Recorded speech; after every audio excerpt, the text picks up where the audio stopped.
तो यहाँ पे हम समझेंगे कि सेल का जो मेम्ब्रेन होता है वो किस चीज़ से बना होता है और इसका क्या रोल होता है। पहले यहाँ पे होता है पहले it separate the cell from exterior environment, यानी कि जो सेल का मेम्ब्रेन होता है जिसको हम प्लाज्मा मेम्ब्रेन भी कहते हैं, वो सेल को बाहरी क्षेत्र से सेपरेट कर देता है। यानी कि ये अगर सेल है गोल सा और इसका जो बाहरी हिस्सा है, मतलब जिसका बाहर का क्षेत्र है, वो दोनों डिफरेंट है। It restricts the entry of every substance inside the cell, यानी कि वो देखता है कि इस सेल के अंदर कौन सी चीज़ आ रही, कौन सी चीज़ बाहर जा रही है। ये पूरा प्लाज्मा मेम्ब्रेन देखता है कि हर एक सेल का। Plasma membrane compose 2 layers of phospholipid barrier. इसमें 2 लेयर होती है फॉस्फोलिपिड बैरियर की। ये एक लेयर है, ये दूसरी लेयर है। और फॉस्फोलिपिड क्या होता है, एक मॉलिक्यूल होता है जिसमें फॉस्फेट हेड होता है, एक हेड होता है जो बना है फॉस्फेट से, और टेल होती है 2 जो बना है लिपिड से, यानी कि फैट से। उसको कहते हैं फॉस्फोलिपिड बाइलेयर। ये हमारी सेल की एक प्लाज्मा मेम्ब्रेन है। ये 2 लेयर है इसमें फॉस्फोलिपिड के, एक लेयर ऊपर देख सकते हैं हम, एक लेयर नीचे है। जो लिपिड है वो टेल जो है वो एक दूसरे के आमने सामने होती है। ये टेल और ये टेल आमने सामने है। इसकी वजह यह है कि जो लिपिड है वो फैट है और बाहर का जो हिस्सा है सेल का उसमें पानी है, सेल का भीतर के हिस्से में पानी है। तो लिपिड जो है वो पानी को सह नहीं सकता, तो ये फॉस्फेट के भीतर वाले हिस्से में है, ये हम देख सकते हैं। और जो फॉस्फेट हेड है वो पानी को सह सकता है, इसलिए ये दोनों ही तरफ पानी को फेस कर रहा है। सेल के बाहर भी फेस कर रहा है और सेल के भीतर भी फेस कर रहा है। ये सेल 2 टाइप के होते हैं, प्रोकैरियोटिक यानी कि बैक्टीरिया का सेल, दूसरा होता है यूकैरियोटिक यानी कि बाकी जो लिविंग बींग्स हैं, जैसे कि फंजाई हो गया, प्रोटिस्ट हो गया, या ये जो हम जैसे प्लांट हो गए, या फिर जो हम जैसे कॉम्प्लेक्स जीव है, उन सब के सेल जो होते हैं वो होते हैं यूकैरियोटिक सेल। तो डिफरेंस क्या होता है इन दोनों सेल में। जो प्रोकैरियोटिक सेल होता है इट डोंट हैव न्यूक्लियस, इसमें कोई भी न्यूक्लियस नहीं होता है। न्यूक्लियस वो एक केंद्र भाग होता है किसी भी सेल का जिसमें डीएनए होता है उसका, यानी कि उसका जेनेटिक मटेरियल होता है। तो it don't have nucleus to store genetic material, उसमें न्यूक्लियस नहीं होता है किसी भी प्रोकैरियोटिक सेल में, ताकि वो अपना जेनेटिक मटेरियल स्टोर कर सके। Genetic material is present naked in the cytosol of the cell. तो ऐसे सेल का जो जेनेटिक मटेरियल होता है यानी कि डीएनए होता है वो साइटोसोल में खुला पड़ा होता है।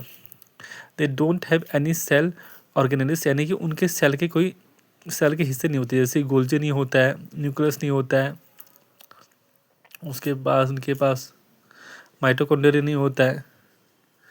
तो बहुत जो इनके पास सेल के जो कंपोनेंट्स है वो नहीं होते प्रोकैरियोटिक सेल में, बहुत ही सिंपल सेल होता है। और यूकैरियोटिक सेल 2 टाइप के होते हैं, एनिमल सेल और प्लांट सेल। एनिमल सेल और प्लांट सेल में क्या फ़र्क है कि इसमें सेल वॉल है और इसमें सेल वॉल नहीं है, प्लांट सेल में सेल वॉल होती है। तो ये फ़र्क होता है प्लांट सेल और एनिमल सेल में। It has a cell wall. The term protoplast is only use to plant cell, यानी कि जो टर्म है एक है प्रोटोप्लास्ट, वो सिर्फ प्लांट सेल के लिए यूज होता है। अब हम देखें कि सेल के ऑर्गेनेल्स क्या है और उनका बेसिक फंक्शन क्या होता है। पहला होता है mitochondria. It produces energy in the form of ATP.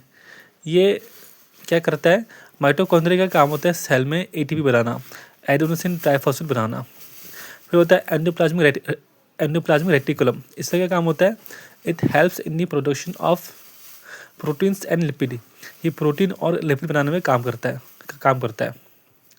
Golgi complex का काम क्या होता है, it helps in modifying and packaging of proteins. जो एंडोप्लाज्मिक रेटिकुलम होता है उसके नीचे गोल्जी होता है, तो एंडोप्लाज्मिक रेटिकुलम से प्रोटीन बन के नीचे आता है और वो पहुंचता है गोल्जी में। वहाँ गोल्जी का काम है उस प्रोटीन्स को और प्रोटीन्स को मॉडिफाई का काम करना, लिपिड को भी साथ साथ। गोल्जी कॉम्प्लेक्स का काम होता है प्रोटीन्स एंड फैट को मॉडिफाई करने का काम करना। फिर होता है लाइसोसोम्स। वेस्ट मटेरियल्स को डाइजेस्ट करने का काम करता है लाइसोसोम्स। लिखा भी मैंने, वेस्ट मटेरियल्स को डाइजेस्ट करने के लिए वो रेस्पॉन्सिबल है। It helps in the digestion of waste material. यानी कि लाइसोजोम होता है उसके अंदर बहुत सारे ऐसे सब्सटेंस होते हैं जो कि वेस्ट मटेरियल को डिग्रेड कर सकते हैं। फिर आता है राइबोसोम्स।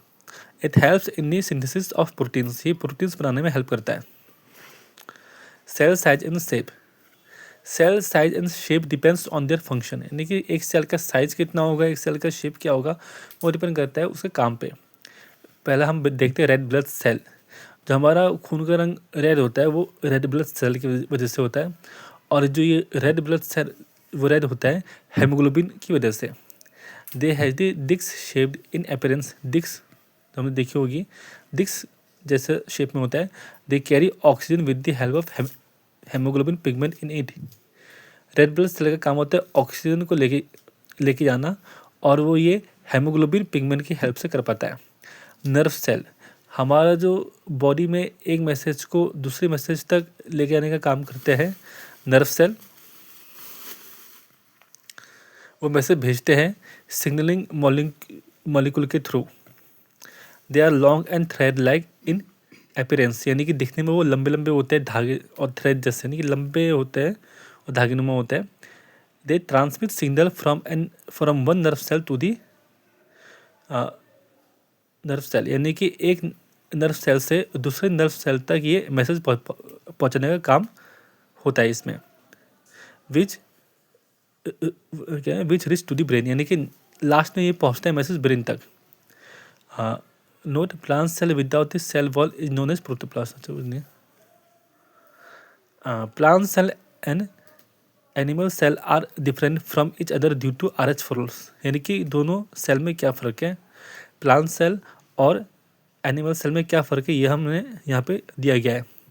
पहला है कि एनिमल सेल में सेल वॉल नहीं होती है, प्लांट सेल में सेल वॉल होती है। Absence of chloroplast and chlorophyll, जो एनिमल सेल जो होता है वो खुद से अपना खाना नहीं बना सकता फोटोसिंथेसिस प्रोसेस के जरिए। तो फिर उसमें क्लोरोप्लास्ट और क्लोरोफिल भी नहीं होता है, क्योंकि क्लोरोप्लास्ट का काम क्या है, क्लोरोप्लास्ट में क्लोरोफिल होता है, और क्लोरोफिल पिगमेंट का काम है सन की लाइट को ट्रैप करना, और उस लाइट को यूज़ करना फोटोसिंथेसिस करने के लिए, और फोटोसिंथेसिस के जरिए खाना बनता है, ग्लूकोज बनता है। तो जब ये सेल खुद से खाना बनाता ही नहीं है तो इसमें कोई भी क्लोरोप्लास्ट और क्लोरोफिल नहीं होता है, जबकि प्लांट सेल में होता है। अब क्या है difference between unicellular and multi cellular organism, यानी कि एक सेल वाले जीवों में और एक से ज़्यादा सेल वाले जीवों में क्या फ़र्क है। यह है यूनिसेलुलर ऑर्गेनिज्म, यह है multi cellular organism. They compose of single cell, ये यूनिसेलुलर एक सेल से बना है। They compose of many cells, बहुत सारे सेल से बना है।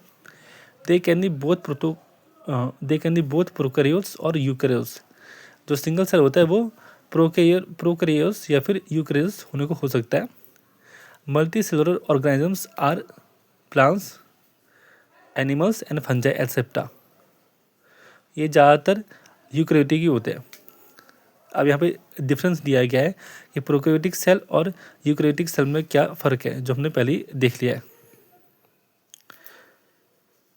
पहला होता है कि prokaryotic cell it don't have nucleus to store genetic material, उसमें कोई भी न्यूक्लियस नहीं होता है जेनेटिक मटेरियल को स्टोर करने के लिए, जबकि यूकैरियोटिक सेल में न्यूक्लियस होता है जेनेटिक मटेरियल को स्टोर करने के लिए। It doesn't have any cell organelles, prokaryotic cell में कोई भी सेल ऑर्गेनेलिस यानी कि जैसे कि माइटोकॉन्ड्रिया, गोल्जी, ये सब नहीं होता है, जबकि यूकैरियोटिक सेल में it have the cell organelles, उसमें सेल ऑर्गेनेलिस होते हैं। It is known as primitive cell, जो प्रोकैरियोटिक सेल होते हैं उनको हम प्रिमिटिव सेल कहते हैं, जबकि जो यूकैरियोटिक सेल होते हैं उन्हें हम एडवांस सेल कहते हैं।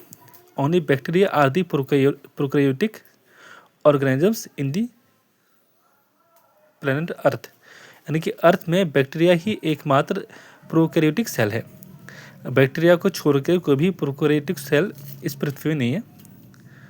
और यूकैरियोटिक तो बहुत है, हम हैं, प्लांट्स हैं, फंजाई है, प्रोटिस्ट बहुत सारे हैं। यूकैरियोटिक भी कैन बी बोथ यूनिसेलुलर और मल्टी सेलुलर। यूकैरियोटिक सेल एक कोशिका का भी होने को हो सकता है और मल्टी सेलुलर यानी कि एक से ज़्यादा कोशिका का भी हो सकता है। All the bacteria are prokaryotes. अच्छा ठीक है, ये भी ठीक है। यूनिसेलुलर यूकैरियोट्स कौन कौन से हैं? Paramecium, euglena, amoeba, Plasmodium, east. चलो ठीक है।